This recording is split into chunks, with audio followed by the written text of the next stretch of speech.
एक मोठी बातमी, कारण राज्यामध्ये एसटीचा प्रवास आता महागणार आहे। 14.95% एसटी तिकिटामध्ये दरवाढ केली जाणार आहे आणि आजपासून हे नवे दर लागू होतील।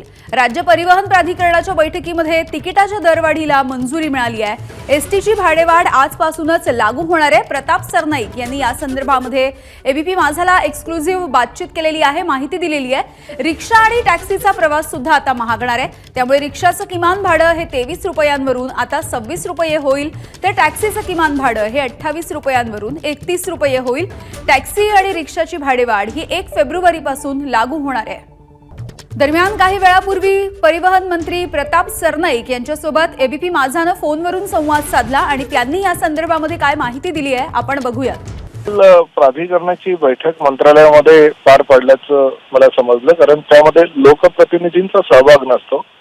गृह खात्याचे प्रधान सचिव, परिवहन खात्याचे प्रधान सचिव आणि अर्थ खात्याचे प्रधान सचिव या तिघांच्या समितीच्या अंतर्गत ती एक बैठक आयोजित केली जाते आणि ती काल दुपारी 4 वाजता मंत्रालयामध्ये होती।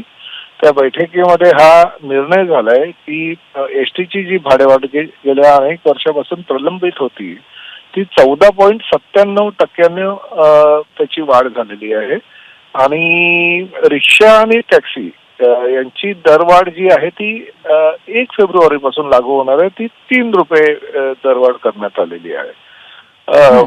दिवसेंदिवस डिझेल सीएनजीचे जे दर वाढत चाललेले आहे आणि त्यामुळे प्रत्येक वर्षी खरं तर ही भाडेवाढ अपेक्षित असते, परंतु गेल्या 3 ते 4 वर्षापासून ही करण्यात आलेली नसल्या कारणानं ही एकत्रितरित्या 14.97% ही एसटी साठी भाडेवाढ करण्यात आलेली आहे। ती आजपासून लागू होईल।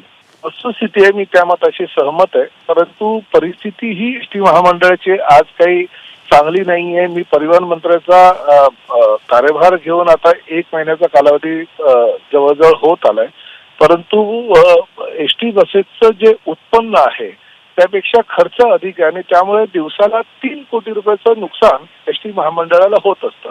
फक्त दर अदा करणं, पण गेल्या 4 वर्षापासून ही करण्यातच आलेली नव्हती, त्यामुळे ही आता भाडेवाढ आता एकत्रितपणे आलेली आहे। आणि मी तर ज्यावेळेस परिवहन मंत्री पदाचा कार्यभार घेतला आणि ह्या खात्याची बैठक घेतली तेव्हा त्यांना हे सुचवलं की एकत्रितपणे ही भाडेवाढ करण्याऐवजी दर वर्षाला जर तुम्ही ठराविक भाडेवाढ जी आहे जी अपेक्षित असतं अर्थशास्त्रीय दृष्टिकोनातून ती जर केली तर सर्वसामान्य प्रवाशांना सुद्धा तो भुर्दंड पडणार नाही आणि प्रवाशांना सुद्धा अपेक्षित असेल की दर वर्षाला ह्या पद्धतीची ही भाडेवाढ होणार आहे।